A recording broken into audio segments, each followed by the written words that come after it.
So do you just want to start by introducing yourself and saying Sure. a little bit about what led you to come to Vanderbilt and your journey to get here? Okay. Well, my name is Fancile Bergquist. I started at Vanderbilt in 1977, coming directly from Texas Tech University, where I earned my PhD. And why did I come to Vanderbilt? Because it was a job. I applied and got it, so I came. And that, I mean, it was really that simple back then. And I came as a professor, well, assistant professor of Spanish in the Spanish department and directed the undergraduate program, the language courses. And I did that until I came up for tenure after 6 years and was denied tenure by the department. And the dean, that was in 83, the dean at the time asked them to reconsider. They did and still said no. So he said, well, that's okay. Would you like to come and be associate dean for undergraduate students? Because I had been involved in the advising systems and I had worked closely with students, had served on several committees about student life and that sort of thing. And so I said, well, yeah, okay, sure. So that was in 1983 that I went to the dean's office. So I retired in 2013, so I was in the dean's office for 30 years and at Vanderbilt for 35. While I was at the dean's office, I still taught. I still taught a course a semester, so still kept my hand in it. Awesome. Yeah. So obviously being here for multiple decades, what types of changes really stood out to you during your time here? Well, my goodness. Yeah, I'm sure there are very many. Oh, one or two. When I came, I noticed some of the questions that you had sent. One of the questions was, how were students when you came? Well, in 1977, the student population was very, it was about the same size as it is now. It was a little smaller. And the difference was that the students were, how can I say this? They were not as free, let me use that word, in the sense that they would dress to come to class. Now, I don't mean dress up, but the girls would wear skirts and blouses, and that was back in the day of the beads. I don't know if you even know what that was, but it was a type of jewelry, and girls would get a bead for their birthday or, anyway. And this was the big thing. And so they would wear their little skirts and their little blouses and sweaters and their little beads. And the young men would dress in blue jeans and shirts, but it wasn't as like I said, as free, as casual as it is now. That changed, I think, in the early 80s, early to mid 80s, when students then started, the women would wear jeans to class. Oh my goodness, really. And the reason I say all this is because I directed the Vanderbilt in Spain program in 78 through 79. And one of the big things was that the girls said, oh, we can wear jeans. I said, yes, you've got to wear jeans. When we're going on our tours and all that, you have to wear jeans, and it's going to be winter and it's going to be cold. So you're going to wear jeans and sweaters. So, and they were just, really, we can do that? Yes, you can do that. You have to do that. So that changed in the 80s, mid 80s, late 80s, where people became more relaxed. We're here to get an education. We're not here to be, fashion models or anything like that. So yeah, so that changed considerably. And as far as the activities in the classroom, there was not as much interchange of idea. Now, of course, I'm teaching Spanish, okay? So it's kind of, you got to know the conjugations. I'm sorry. So there's not a lot of discussion and why do you think they conjugate the verbs this way? I mean, you know what I mean. But we would also have cultural components to classes, and the discussions were muted. Let me say that. Well, now not so much. You know, now you get all sorts of comments, and students are not as inhibited as I think they were back then when I first came, which is great. I mean, you know, they feel free to express themselves much easier and quicker than they did. Yeah. That makes sense. And do you think, going off of what you're saying about openness, do you think that extended to like open-mindedness about other cultures when you were teaching? I think they always were open-minded. I think they didn't know they were, in the sense that, for example, when I took those students to Spain, they had never been to Spain before. They took to it like a duck to water. They loved it. So they were open to it. You know, there was not any of this, well, why do they eat squid? You know, no, oh, they eat squid. Oh, let me try it. So they were open to it, but they didn't know they were. Whereas now, I think that's the conversation, is everybody is open to everything, pretty much, you know.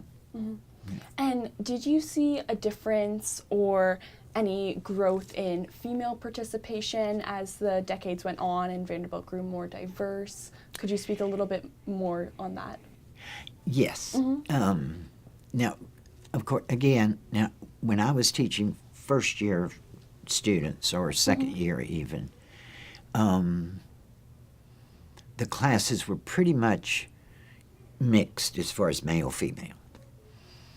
As you got into higher level courses in the language, more women take language courses. So there was a disproportionate amount of women in a class versus men. So it was kind of, in the language classes, in the Spanish classes, it was kind of the reverse. Well, guys, come on, speak up. Interesting. Because the women were the majority.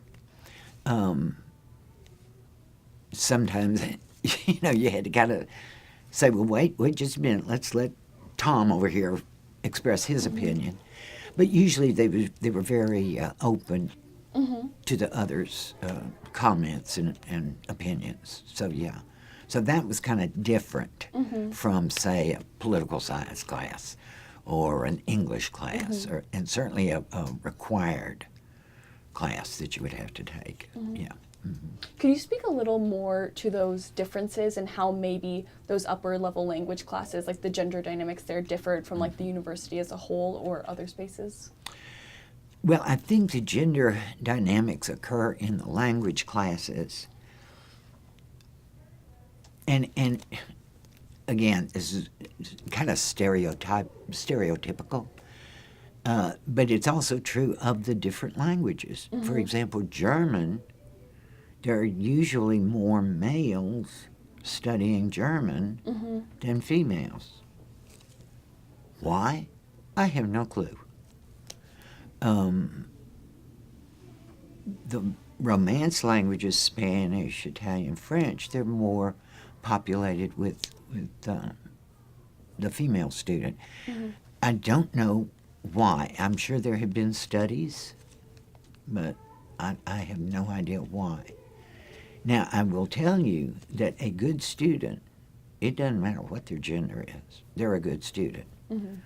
You know, so you just help them grow as much as you can. Yeah. So as far as discussions about gender issues, I was teaching linguistics courses. So there was not a whole lot of discussion about gender equality and that sort of thing. Except, of course, Spanish is a gendered language.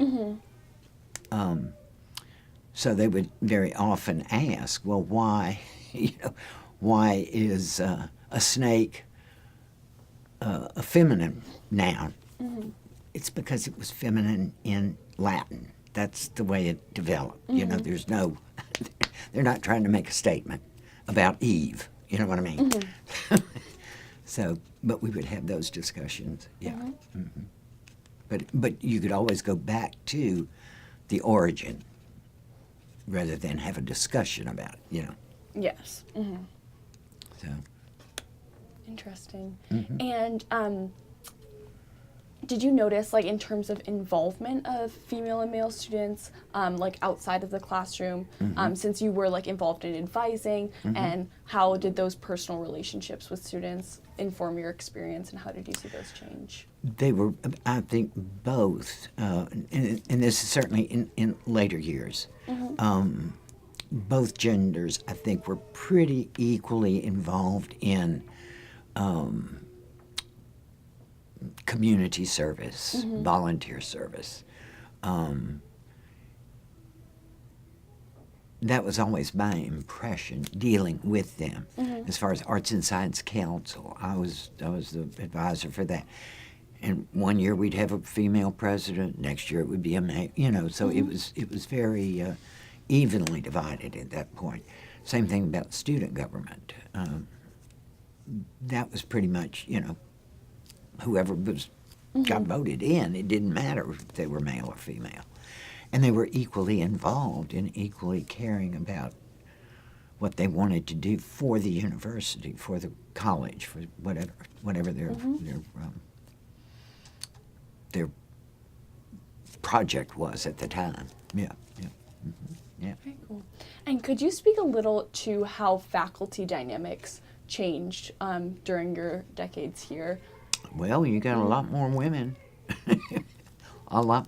When I came in '77, there were, I believe, 3 tenured women in the College of Arts and Science. Susan Wiltshire in Latin, classical studies. Nina Gove in German and Russian studies. Ruth Siebert in French. And I think that's it. You notice what their disciplines were. I think that says a lot. You didn't have anybody in English. You didn't have anybody in the sciences, God forbid. You didn't have anybody in the social sciences. In fact, the year I came, '77, Molly Miller and her husband, Calvin Miller, they came too. This is an interesting dynamic. They shared a position because they couldn't hire, in quotes, couldn't hire a woman and separately a man. So they had to share a position. Now, both of them have since, you know, they got tenure, no problem. Molly got tenure after, you know, and she was the first science woman to get tenure in the, well, that was the geology department. So yeah. So has it changed a lot? Yes.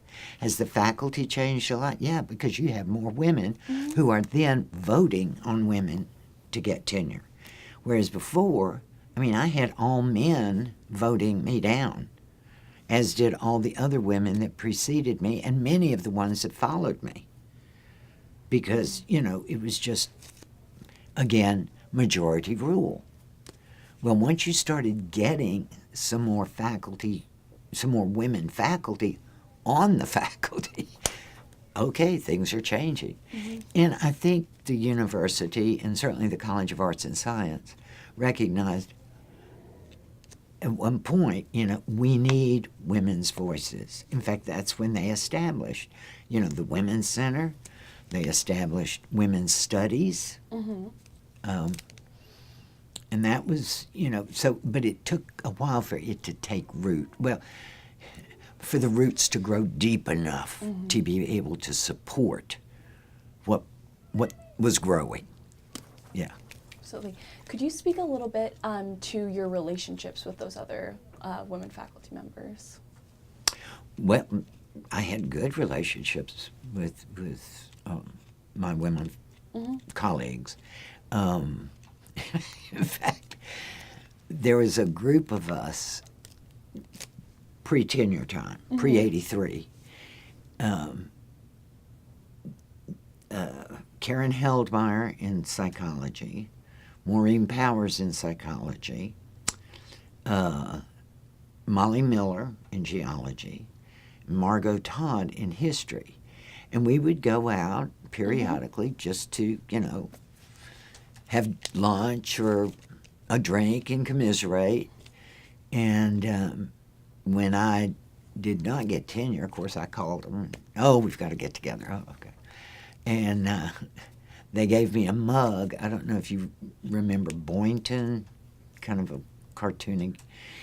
Anyway, it was a picture of an elephant and turkeys on top of it. It said, "Don't let the turkeys get you down." So they were very supportive, is what I'm trying to say. The women faculty were extremely supportive of each other, certainly back in the early time, and since then. But I mean, back then you really needed your colleagues to help. Sure. And there was a very famous case, and I know Susan Wiltshire will talk about this, but there was a women's group that was started called WEAVE, Women's Equity at Vanderbilt, I think was and it was to, well, just to kind of come together, and it wasn't always just the faculty, it was women and, it was faculty and staff as well. Because here again, they were women and they were working for men, and, they had issues too. So that was a very good thing to come about. And that it really took off with a case of tenure denied to an English professor at the time. But I won't steal Susan's thunder. She has a whole story about all that, because that was her baby. Yeah. But yeah, I was involved in that, not as much as some of the others, but yeah. So yeah, it helps to have women colleagues. It just is terribly important. Terribly important. Were there any specific moments or instances that stick out to you that you thought, like, wow, like things are really changing, or that you saw, like, the Women's Center and the Women's Studies programs, like, taking root? Yeah. Oh, absolutely. Absolutely. Nancy Ransom was the first director of the Women's Center. And this is kind of an interesting aside, I think, and I hadn't thought about it until now. But she was very feminist. Okay, her husband was a professor in the political science department, Harry Ransom, and I think she was chosen to be the chair of the center, or the director of the center, because of her connection with the faculty, with the old boys. Now, Harry was not. He was very supportive of Nancy. But my point is, they could kind of bridge that divide, if you will. And she served, I can't remember how many years, but she was very, very effective in her leadership of the center. And then about that time, or the 80s, mid-80s, I think. My mind, don't pay attention to time. But that's when the women's studies started, and that was very important to the whole concept of we have two types of people here. We've got men, and we've got women, and we've got women students, and we want to help them understand what their role is in the world, along with men, which is why then it changed to gender. And everybody in the world, not just men and women, but of all persuasions, if you will. Yeah. So it's been wonderful to see that transition into what it is now, and it's interesting that it's almost not. How can I say this? It's important to maintain it. I don't know how much more it has to grow, because I think it's grown very nicely, very nicely. Yeah. Good to hear. And I know you were saying that you were involved even if you weren't as involved as like some other people. Was there a particular time when you were really proud of yourself or just of the group of women you were working with? A particular time? Or any. I can't say, oh, yes, when, because it's been just always, again, as the programs have grown, I've been proud, and my pride has grown. You know what I mean? So I wouldn't say there's a particular moment. I think what Susan and Weave did was critical, and I think that was a defining moment, if you will. Yeah. For sure. So could you speak a little bit more about the climate, like within the Vanderbilt and Nashville community in regards to the women's movement and over your time at Vanderbilt? I would love to, but I don't really know how the two work, because by that time I was in the dean's office and I was working 7 to 6. Valid. And I was just, oh, okay, that's interesting. Move on. Yeah. So I didn't really pay attention to that. Yeah. Yeah, totally fine. Yeah. So, as you were in the dean's office, could you speak to being a woman in administration and in a leadership position on campus? That was interesting. That was very interesting, and I think that broke some molds too. Now, my predecessor, Ruth Siebert, who had tenure in the French department, she was the first woman dean in the arts and science dean's office, and again, she was with student. Her issue was maintaining. Helping students maintain their academic focus. That's a nice way to put it. And that's kind of what I was told to do, too, when I came to the dean's office, because she was getting ready to retire. She was a wonderful mentor, and I couldn't have done it without her.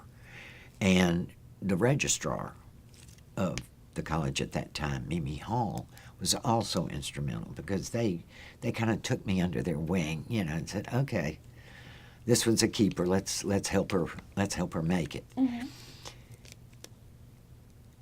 Also, when I went to the dean's office, the College of Arts and Science had a reputation of being a bit of a bully, because we were the largest. We were the first school. We were the ones that kind of set the pace, if you will.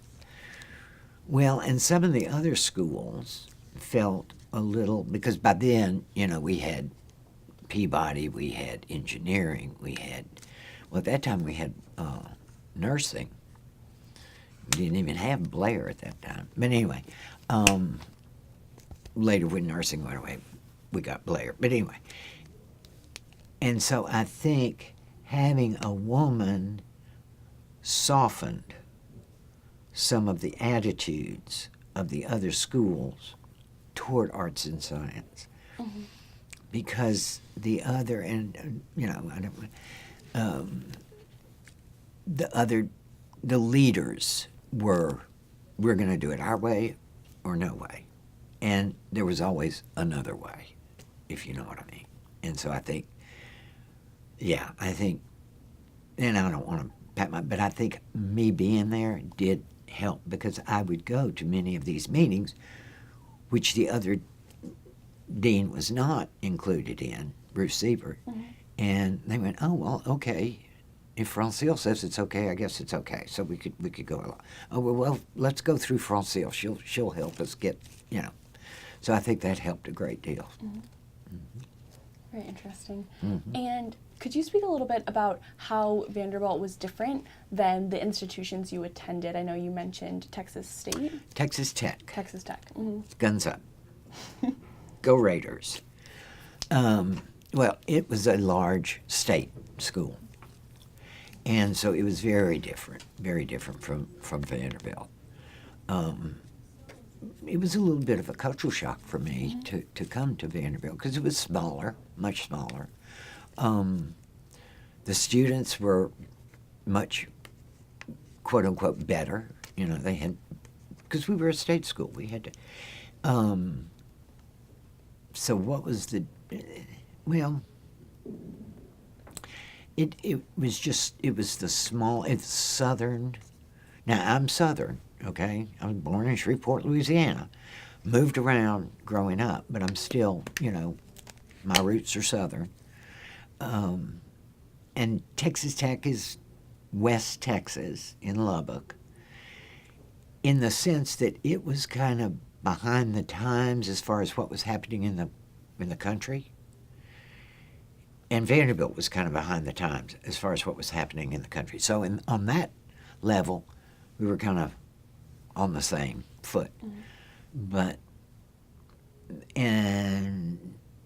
Well, it's funny because at Texas Tech, I had there was several women in the department who were tenured. So, you know, how did that happen? Mm-hmm. Texas Tech. And you couldn't do it at Vanderbilt? Interesting. Oh, yeah. Yeah. So I know you just mentioned that Vanderbilt was behind the times in several ways. Could you discuss some of the ways? Well, Vanderbilt has always been about, well, I always said that about Tech, too. I don't know. Maybe it has something to do with me. at those two institutions. No, but it's always, it has been, and Nashville has until recent years with the booms and its city and everything. Nashville was always kind of a big town or a small city. It was never a city. And the same was true with Vanderbilt. It was a good regional university. And we attracted mostly from Tennessee and the Southeast. When we started expanding our reach for students from all parts of the country, then, that's when it kind of became a more national university that it is now. So back then, it was regional. Therefore, it was about 10 years behind what the rest of the country was doing, because the rest of the country had already attracted, other schools. I mean, had attracted from other parts of the country. So, yeah. So that had a lot to do with it, I think. That's very interesting. Could you speak a little bit about your personal growth during your time here at Vanderbilt? Because obviously, the institution changed a lot. How did you grow and develop during your time here? And I know that's a very, that's a long amount of time, a lot happened. Yeah. Well, for one thing, I will say that being denied tenure was probably the best thing that ever happened to me. Simply because I wound up being there for 35 years anyway. So, I pretty much had tenure, even though it wasn't called tenure. But anyway, but that taught me just the denial, Because I remember I called home and my mother said, "Honey, you know what you're worth." And that's all I needed. That's all I needed. So I said, "Yeah, I do. So to heck with them." So I started making, I'll apply to other schools and this sort of thing. Because the decision always comes in the spring, end of the spring. And I had already promised my alma mater to go back and teach 2 courses, graduate courses in the summer, methods courses for Spanish teachers. And that's when I got the call from the dean saying, would you like to come and interview for the position? So I said, well, yeah, sure. So I grew in having more self-confidence. Okay, I didn't do that, but I can do this. And as I was given more responsibility and took that responsibility, I thought, well, okay, then I can do this next thing, and I can do the next thing. And the more you try and succeed, the better you are, even though your successes are based on a failure or came from a failure. It's like I always told students, when they would come in and they would be concerned about what they wanted to be, and I don't know what I'm going to do with a major in whatever. I said, well, I started off thinking I wanted to be a doctor because I loved kids. I wanted to be a pediatrician. I had always, babysat and all this kind of stuff. Well, until I failed chemistry and calculus, and I thought, well, okay, this isn't going to work. And then, as it turned out, my father was sent to Europe. I went to Spain. I learned Spanish. I came back, got the PhD, and then I became a dean. And what was I doing? I was helping young people. I wasn't killing them by being a doctor. I was, guiding them as I would hope I would have guided a child, So things happen, and you realize that after the fact, you never know it going in. You never learn a lesson. You never pre-learn a lesson. You learn the lesson from whatever it takes to knock you down, and you have to get up. Yeah. So would you say that's like one of the biggest lessons you learned here? Absolutely. Absolutely. Yeah. Just get right back up. Just get right back up. There will be another door. There will, that old saying, one door closes, another. There always is another door. There always. You just have to be brave enough and self-assured enough to go through it. Because that's what a lot of times, I can't go through that door because that's not what I want. How do you know that until you go through it and see? It's really good advice, yeah. So I know you just said like not getting tenure was the best thing that had happened. But do you think, was there anything that would have made your Vanderbilt experience better, or that you would have liked to have happened? To me personally, no. I can't imagine it being any different. You just live your life with what's given to you, and try to make the best of it. So I'm perfectly happy with my 35 years at Vanderbilt. Yeah. That's a great perspective to have, yeah. Yeah. And has your perspective or reflections on your time at Vanderbilt changed at all in the 4 years that you've been kind of a little bit removed from the community? I look back on it as being the best time of my life. It was wonderful. Met wonderful people, had fantastic students, still keep up with many of them. I wouldn't trade it for the world. I wouldn't be who I am if I changed it. Absolutely. Yeah. So I'm happy. Yeah. Could you share one or two of those stories of those great relationships with students that made it the best times? Well, one of my most favorite students, although I have many favorites, but this one is kind of special. A young man by the name of Franklin Trapp. I met him, well, he was in my classes, in one of my classes. He was very involved in, what's it called? The performing, not off-Broadway, what's the other one? Original cast? Original cast. Okay. Very involved in that. And he just kind of, how sometimes students just kind of come up to you and start talking, and, well, he did. And so we struck up a conversation. He's a very interesting young man. Well, so he's doing this original cast, and I had always liked original cast and gone to it and supported it and all that. And he says, "Oh, well, guess what we're doing? We're doing Grease, and we want you to be in it." I said, "What?" So I said, "Well, okay, I can't refuse Frank." And I knew a number of the other players. And so I played, the teacher, the principal. And my one line in their little skit was, "If you can't be an athlete, be an athletic supporter." So my claim to fame there. Anyway, so his whole thing was he wanted to earn his PhD in Spanish because he then wanted to do what I did. He wanted to be an associate dean. So, okay. So off he graduated. Off he went to Emory and earned his master's in Spanish.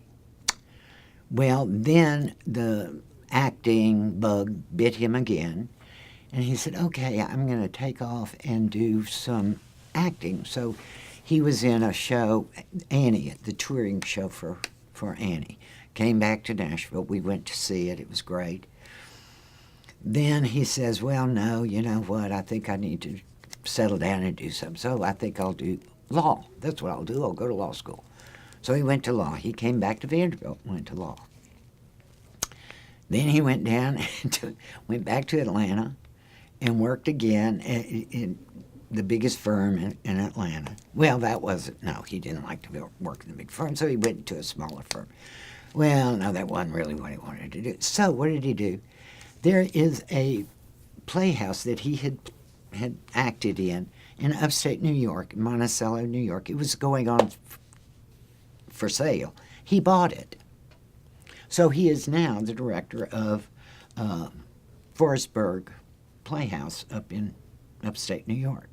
And he came back for reunion this year. So we got together and, and that's the kind of thing. Plus, his parents went with me, because I was close with them too, of course, with me on one of the alumni trips to Spain. So, it's those sorts of relationships. You can't buy those. They're just special. Mm-hmm. Yeah. So that's just one of them. Then I've got, I won't go into any others. If you want to, feel like more than free. Well, like this is another one, Josie, she went with me to Spain when I did the Spain trip, and when I directed the Vanderbilt in Spain, Josie Walker. And she is now a teacher, has been a teacher in Spanish at St. Mary's Episcopal in Memphis. She was named the Spanish language teacher of the year last year. Yeah.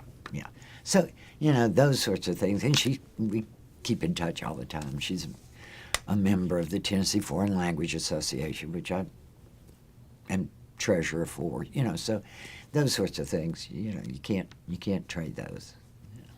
That's really special. It is. Especially that you're still in touch with both of them. Yeah, absolutely. Yeah. So this isn't directly related to that, but I'm curious, as society changed during your time here, how did your personal identity as a woman develop? If at all. If it didn't, that's okay too. Yeah. I don't know that it did. I mean, to be honest with you, I never looked at myself in the mirror, for example, and said, "By golly, you're a woman." I am who I am. If I'd been a male, I'd said, "By golly, that's," I just never really thought about that. And I didn't do anything, "Well, I'm going to do this because I'm a woman and I can do it." I never thought that way. I just did it because, to me, it's not your gender, it's your person. Yeah, for sure. It's, so I never thought about it. It's totally fine, yeah.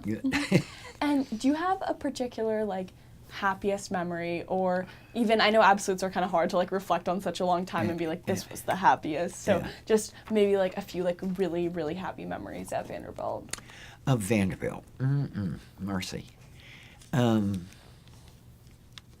Well, when I was awarded the Chancellor's Cup, that was very special, very special.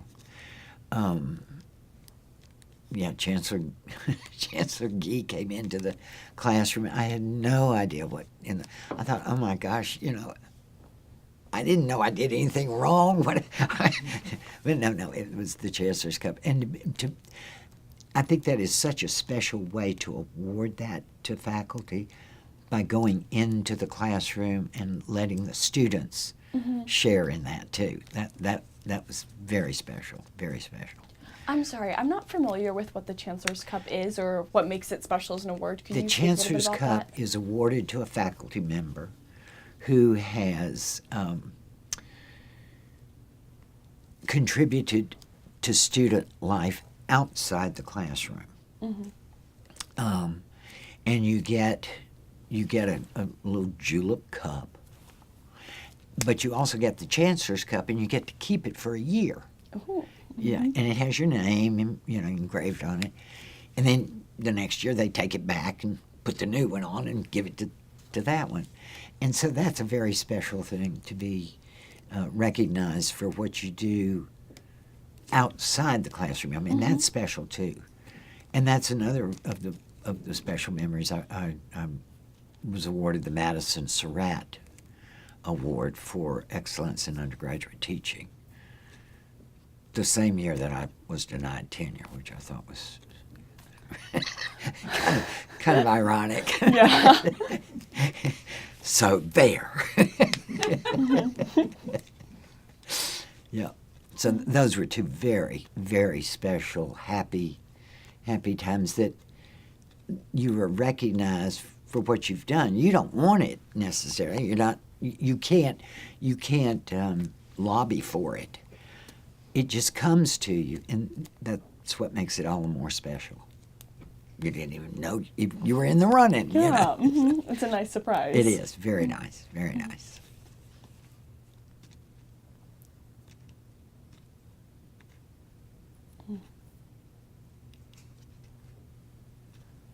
So this is just something I'm personally curious about, but obviously, like, there was, like, our country has changed a lot since you first came in the 1970s. Oh, yeah. And so when, like, you hear others discussing the time periods that you lived through, like, one, like, what do you hear that, like, you would, like, necessarily, like, maybe want to change how people discuss or how people view that time period? Well, number one, I don't think I could change what they think of. Valid. I would direct them to do some research if I think they're not doing it correctly or thinking about it correctly. I think that's a part of the issues anymore now is there's not a whole lot of thoughtful research done on an issue. People are very, very eager and willing and happy to tell you what they think, not what they know, what they think. That is, to me, one of the worst, quote unquote, worst things, And it happens 24/7. Nobody is immune. I can come out of here and tweet you, and say something, and it could be totally bogus and a lie, but it's out there and people see it and they believe it.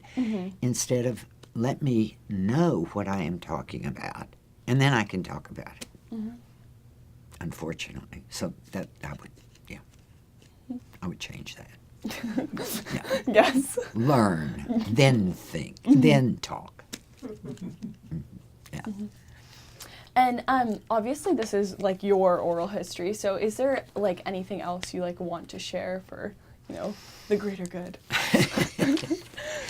Gosh, I can't think of anything. This has been very, very interesting and very well done. I appreciate your asking me to do this.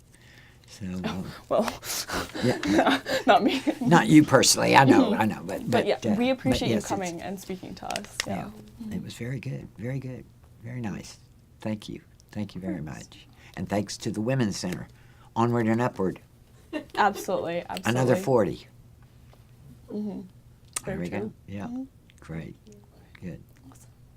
Nothing else you want to share? I don't think Okay, I can't think of anything. Thank you. Yeah, I just wanted to make sure you got to, if there was any particular story or moment you wanted to have on record, you got Not the chance really. to share it. Thanks. Okay, perfect.